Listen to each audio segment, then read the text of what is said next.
Well, good evening, everyone. I'm so excited to be sitting here with Pastor Gene from Newtown. Yeah, that's and right, Newtown. True Life Church. Yep. Can you just tell us a little about your church, a little bit about yourself? Yeah, so I'm Gene Collins. My wife and I, Amanda, we moved here from Lebanon, Missouri. We were going to First Baptist Church in Lebanon, Missouri. Got the call, left corporate America, sold everything that we had, and moved up here to the Newtown area and to help start True Life Community Church. And so I'm the lead pastor there. Been going for three and a half years Awesome. now, and just keep going. And started off in the wedding chapel there in Newtown, moved to an elementary school for a year, and now we have our own storefront just right off Newtown Boulevard. And that is exciting. Yeah. And, so Pastor Gene with Newtown, if you didn't know, St. Louis is actually part of the Sin City through the North American Mission Board. And with this being the week of prayer for North American missions, I thought it'd be so great for us to talk with one of our pastors that, the Southern Baptist Convention that we help support, and his church right here in St. Louis, right across the river from us, just a stone's throw. I've been to Pastor Gene's church, and it's been incredible to see how God has provided so much for you guys. And would you just share a little bit about, just the North American Mission Board, their support for you, and even especially Annie Armstrong, and how that goes to help your church? Yeah, and so, honestly, like attending, our old church for 11 years, First Baptist in Lebanon, you hear every year about Easter, Annie Armstrong, and I really didn't put much thought into it, honestly, because I don't really know that much about SBC. Okay. But now that I'm a church planter, I really understand how much support NAM provides to church planters. Right. And when I was first thinking about planting, I was considering going back to rural South Central Missouri where I grew up. Okay. But I talked to a pastor and he says, "Hey, have you ever planted a church before?" And I said, "No, I've never planted a church before." And he said, "Don't go there, go to like St. Louis or Kansas City, a Sin City."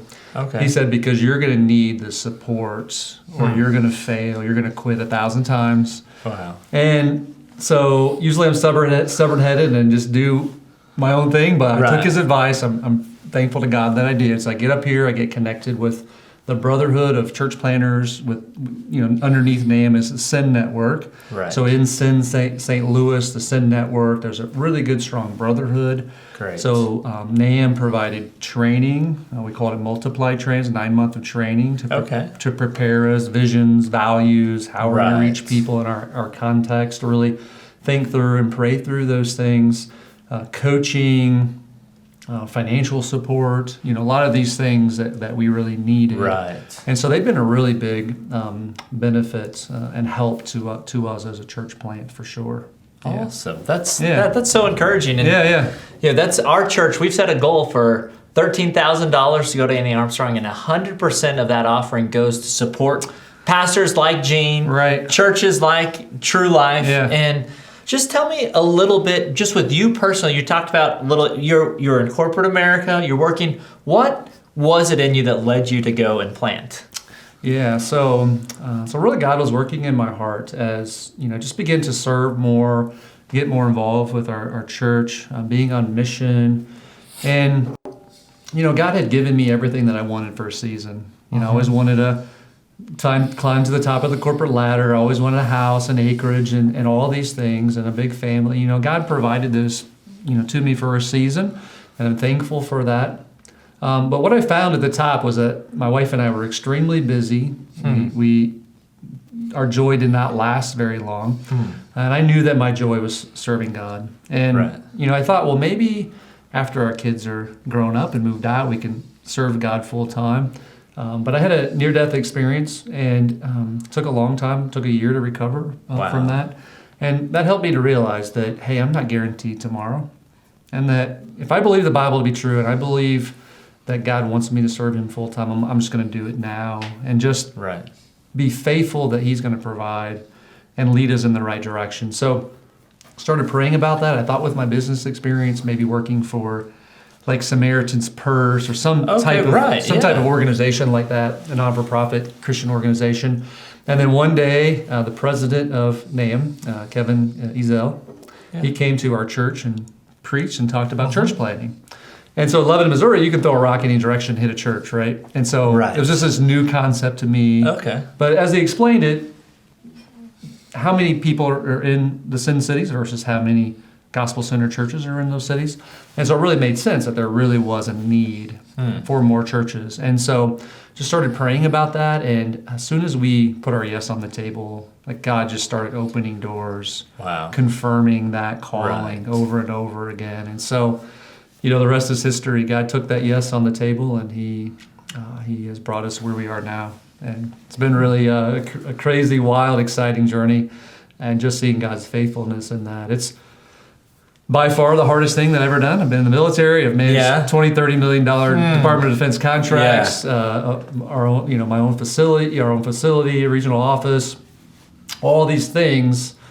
And by far, church planting has been the hardest, but yet the most rewarding thing at the same time. So, Okay, man, I love hearing that. I Yeah. love hearing how God kind of worked through that in your life. Now, when I think about Newtown in particular, St. Louis, Newtown Right. gives me a little bit of like Pleasantville vibes and other stuff. Like, what led you to plant right there, Yeah. and kind of what's the story behind that? That's a good question, because originally, just not knowing what I didn't know, Right.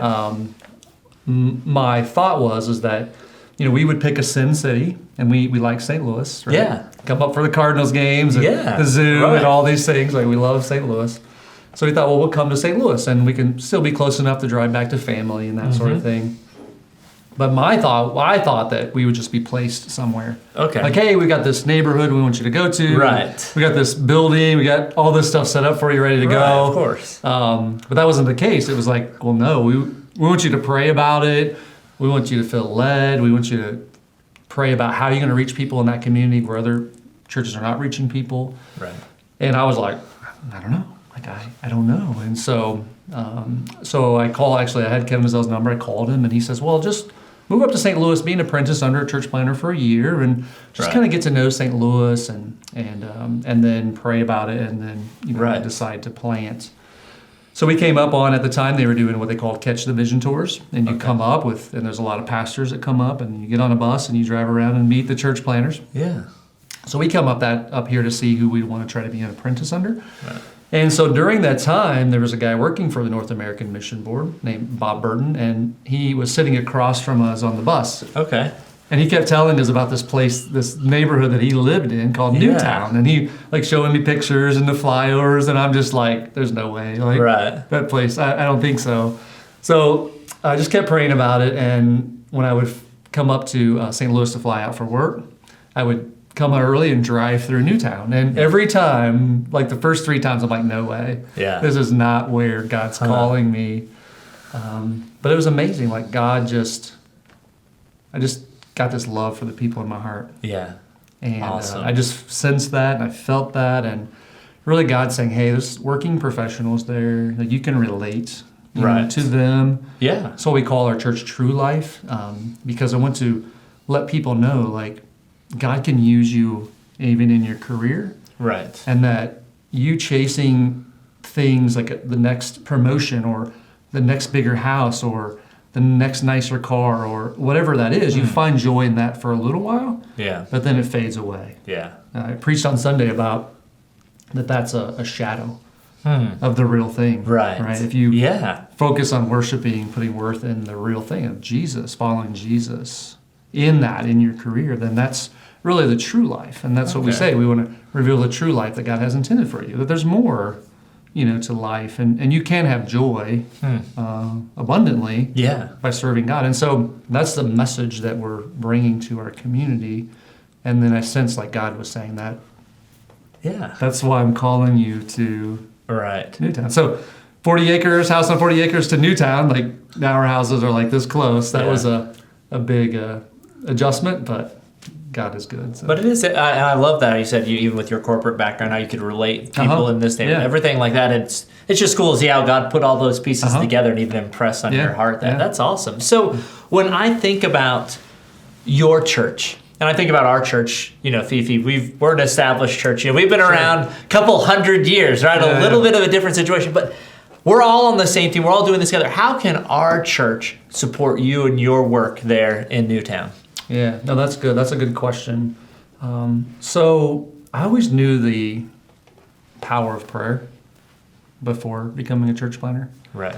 But I didn't understand the spiritual warfare, how much the enemy does not want our church there.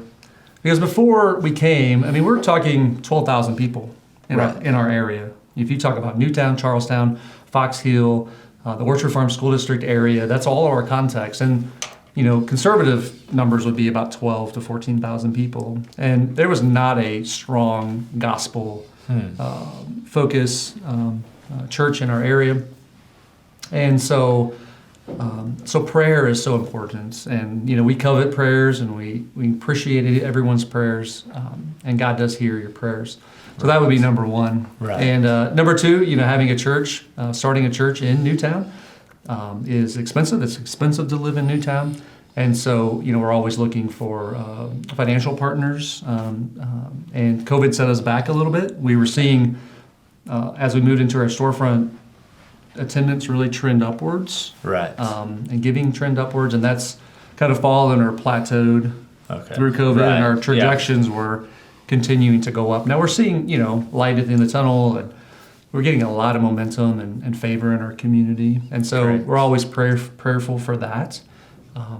So yeah, I think those are the two things. And then if you ever wanted to come and help with the mission, we do things in our community, and we always try to partner with other established churches to come into our community and do missional outreach type events or awesome, yeah, construction or build, whatever it may be. Right. Always needing help. So, but yeah, thanks for asking. Yeah. I just so appreciate you taking a little bit of time sharing with us about just how God's worked in your life, how God's working in your church. And church, I hope you guys are so encouraged to hear about how God is moving and working. It's great to have more gospel-centered, Bible-believing churches all throughout St. Louis. We so desperately need.